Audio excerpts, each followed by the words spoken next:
ವಿಧಾನಸಭೆಯಲ್ಲಿ ಪ್ರತಿಧ್ವನಿಸಲಿದೆ ದ್ವೇಷ ಭಾಷಣದ ಕಿಚ್ಚು. ನಿನ್ನೆ ಬಿಜೆಪಿ ವಿರೋಧದ ಮಧ್ಯೆಯೂ ವಿಧೇಯಕ ಮಂಡನೆ. ನಿನ್ನೆ ಮೈಕ್ ಆಫ್ ಆಗಿದ್ರಿಂದ ಗದ್ದಲಕ್ಕೆ ಬಿದ್ದಿತ್ತು ಬ್ರೇಕು. ಇವತ್ತು ಬಿಲ್ ಮೇಲೆ ಚರ್ಚೆಗೆ ಅವಕಾಶ ನೀಡುವ ಸಾಧ್ಯತೆ ಇದೆ. ಈ ವೇಳೆ ವಿಧೇಯಕದ ಬಗ್ಗೆ ಬಿಜೆಪಿಯಿಂದ ತೀವ್ರ ಆಕ್ರೋಶ ವ್ಯಕ್ತಪಡಿಸಬಹುದಾದ ಸಾಧ್ಯತೆ ಕೂಡ ಇದೆ. ಯಾಕಂದರೆ ನಿನ್ನೆನೇ ಒಂದಷ್ಟು ಆಕ್ರೋಶ ಹೊರ ಹಾಕ್ತಾ ಇದ್ರು, ಬಟ್ ಮೈಕ್ ಕೈಕೊಟ್ಬಿಡ್ತು.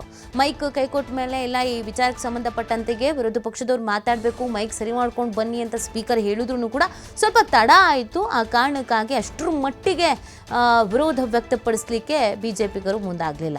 ಸೊ ತಮ್ಮನ್ನು ಟಾರ್ಗೆಟ್ ಮಾಡಿಯೇ ಬಿಲ್ ತರಲಾಗಿದೆ ಅಂತ ಆಕ್ರೋಶ ವ್ಯಕ್ತಪಡಿಸ್ತಾ ಇರೋದು ಬಿಜೆಪಿಗರು. ಸದನದಲ್ಲಿ ತೀವ್ರ ಸದ್ದು ಗದ್ದಲ ಉಂಟು ಮಾಡಬಹುದಾದ ಸಾಧ್ಯತೆ ಇದೆ. ನಿನ್ನೆನೇ ಈ ವಿಚಾರ ಚರ್ಚೆ ಆಗುವಂಥ ಸಂದರ್ಭದಲ್ಲಿಯೇ ಗದ್ದಲ ಕೋಲಾಹಲ ಸೃಷ್ಟಿ ಆಗ್ತಾ ಇತ್ತು. ಸೊ ಅದು ಮತ್ತೆ ಮುಂದುವರಿಯಬಹುದಾದ ಸಾಧ್ಯತೆ ಇದೆ. ಇಲ್ಲಿ ಬಿಜೆಪಿಗರು ಹೇಳ್ತಾ ಇರೋದು ಏನು ಅಂತಂದರೆ, ಇದನ್ನ ನಮ್ಮನ್ನು ಟಾರ್ಗೆಟ್ ಮಾಡ್ಕೊಂಡಿಗೆ ಮಾಡ್ತಾ ಇರೋದು ಅಂತ ಅನ್ನಿಸ್ತಾ ಇದೆ. ಇದರ ಹಿಂದೆ ಬೇರೆ ಉದ್ದೇಶವೇ ಇದೆ ಅಂತ. ಬಟ್ ಸರ್ಕಾರ ಹೇಳ್ತಾ ಇರೋದು ಸಮಾಜದಲ್ಲಿ ಸ್ವಾಸ್ಥ್ಯವನ್ನು ಕಾಪಾಡಬೇಕು, ನೆಮ್ಮದಿಯನ್ನು ಕಾಪಾಡಬೇಕು. ದ್ವೇಷ ಭಾಷಣ ಇದೆಲ್ಲವೂ ಕೂಡ ಸಮಾಜದಲ್ಲಿ ನೆಮ್ಮದಿಯನ್ನು ಹದಗೆಡಿಸುವಂಥ ಕೆಲಸವನ್ನು ಮಾಡಲಾಗತ್ತೆ.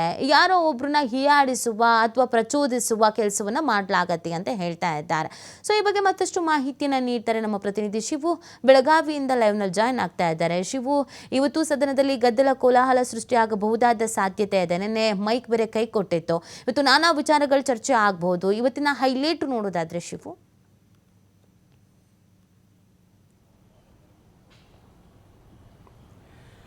ನಿತಿ, ಇವತ್ತು 4ನೇ ದಿನಕ್ಕೆ ವಿಧಾನಸಭೆ ವಿಧಾನ ಪರಿಷತ್ ಕಲಾಪಗಳು ಕಾಲಿಡ್ತಾ ಇದೆ. ವಿಧಾನಸಭೆಯಲ್ಲಿ ನಿನ್ನೆ ದ್ವೇಷ ಭಾಷಣಕ್ಕೆ ಸಂಬಂಧಪಟ್ಟಂತೆ ವಿಧೇಯಕವನ್ನು ಮಂಡನೆ ಮಾಡಲಾಗಿತ್ತು.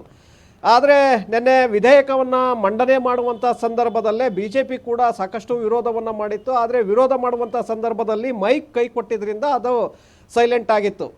ಸೊ ಹಾಗಾಗಿ ಇವತ್ತು ಅದನ್ನು ಚರ್ಚೆಗೆ ತೆಗೆದುಕೊಳ್ಳಲಾಗತ್ತೆ. ಯಾಕೆಂದರೆ ಕೇವಲ ಮಂಡನೆ ಆಗಿದೆ, ಇವತ್ತು ಚರ್ಚೆಗೆ ಬರುತ್ತೆ.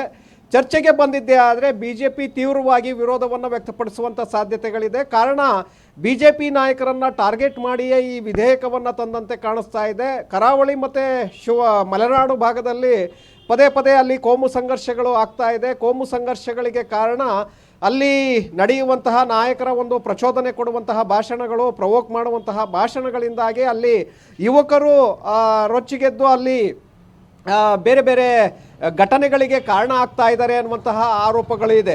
ಸೊ ಆ ಕಾರಣಕ್ಕೆ ಈ ಹೇಟ್ ಸ್ಪೀಚ್ಗೆ ಕಡಿವಾಣವನ್ನು ಹಾಕಿದ್ದೇ ಆದರೆ ಪ್ರವೋಕ್ ಮಾಡುವಂತಹ ಪ್ರಯತ್ನಗಳು ಅಲ್ಲಿಗೆ ನಿಲ್ಲುತ್ತೆ. ಹಾಗಾಗಿ ಈ ಅಪರಾಧ ಕೃತ್ಯಗಳು ಕೂಡ ಸೈಲೆಂಟ್ ಆಗುತ್ತೆ. ಯಾವುದೇ ಕೋಮು ದ್ವೇಷದ ಗಲಾಟೆ ಗದ್ದಲಗಳು ಅಲ್ಲಿ ನಡೆಯೋದಿಲ್ಲ, ಎಲ್ಲವೂ ಕೂಡ ಶಾಂತವಾಗುತ್ತೆ ಅನ್ನುವಂಥ ಕಾರಣಕ್ಕೆ ಈ ವಿಧೇಯಕವನ್ನು ತರೋದಕ್ಕೆ ಸರ್ಕಾರ ಮುಂದಾಗಿದೆ. ನಿನ್ನೆ ಮಂಡನೆಯನ್ನು ಮಾಡಿದೆ. ಕಳೆದ ಕ್ಯಾಬಿನೆಟ್ ಸಭೆಯಲ್ಲಿ ಅದನ್ನು ಒಪ್ಪಿಗೆಯನ್ನು ಪಡೆಯಲಾಗಿತ್ತು. ಹಾಗಾಗಿ ಈ ಹೇಟ್ ಸ್ಪೀಚು ಬಿಜೆಪಿ ನಾಯಕರನ್ನೇ ಟಾರ್ಗೆಟ್ ಮಾಡ್ತಾ ಇರೋದ್ರಿಂದ ಸಹಜವಾಗಿ ಆಕ್ರೋಶಗಳು ವ್ಯಕ್ತವಾಗತ್ತೆ.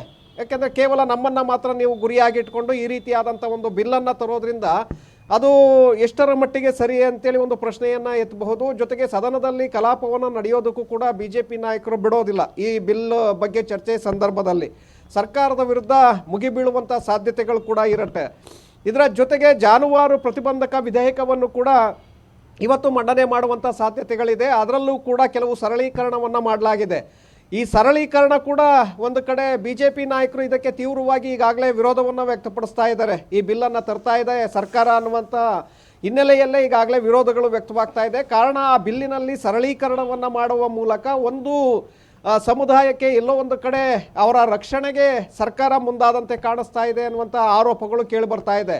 ಆ ಕಾರಣಕ್ಕೆ ಈ ಬಿಲ್ಗೂ ಕೂಡ ಸಾಕಷ್ಟು ವಿರೋಧಗಳನ್ನು ವ್ಯಕ್ತಪಡಿಸುವಂಥ ಸಾಧ್ಯತೆಗಳಿದೆ. ಈ ಎರಡೂ ಬಿಲ್ಲುಗಳು ಕೂಡ ಇವತ್ತು ಸದನದಲ್ಲಿ ಚರ್ಚೆಗೆ ಬರೋದ್ರಿಂದ ಸಹಜವಾಗಿ ಸದನದಲ್ಲಿ ಸದ್ದುಗದ್ದಲ, ವಾಕ್ಸಮರ, ಪರಸ್ಪರ ಆಕ್ರೋಶಗಳು ಅಲ್ಲಿ ವ್ಯಕ್ತವಾಗುವಂಥ ಸಾಧ್ಯತೆಗಳಿದೆ. ಸದನದ ಕಲಾಪ ಕೂಡ ಮೊಟಕಾಗುವಂಥ ಸಾಧ್ಯತೆಗಳಿದೆ ಇದು ಹೆಚ್ಚಾಗಿದ್ದೇ ಆದರೆ.